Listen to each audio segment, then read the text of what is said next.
Lace up those hiking boots and get your compass out, because I'm about to take you out on the trails of Ohio's pride and joy, our diverse and beautiful parks. Let's begin, shall we, with Ohio's only national park. The Cuyahoga Valley National Park, just south of Cleveland, is frequently cited as one of the most visited national parks in the country. Last year, over 2 million visitors enjoyed its lush native plants, deep forests, and rolling hills. But unlike many national parks, much of this park is made up of donated land, which was used originally for farming or mining or even as junkyards, like the Beaver Marsh. Now it's a diverse wetland teeming with life, but in the 1980s it was just the polluted remnants of the Ohio and Erie Canal. The current habitat was created by an unusual collaboration of humans and beavers. Park workers and volunteers cleaned up and preserved the land, and then beavers moved in, built their dams, and restored natural water levels. From there, wetland plants returned, creating a habitat for the diverse wildlife visitors see today.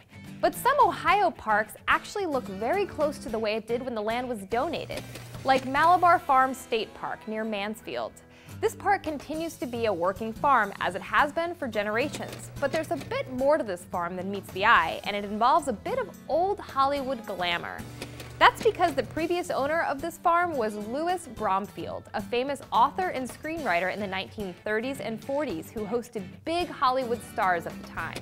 In fact, two of the biggest, Humphrey Bogart and Lauren Bacall, were actually married on this farm. Hocking Hills State Park in Logan doesn't exactly have any star power, but located in the rolling hills of Appalachia, it certainly has the power to mesmerize visitors with its stunning rock formations and waterfalls.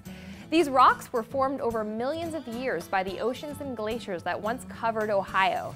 And the most popular area of the park, Old Man's Cave, gets its name from a hermit, Richard Roe, who actually lived in the cave in the 1700s. But there are so many beautiful and interesting parks throughout the Buckeye State, so get out and explore some this summer. Just don't forget the bug spray.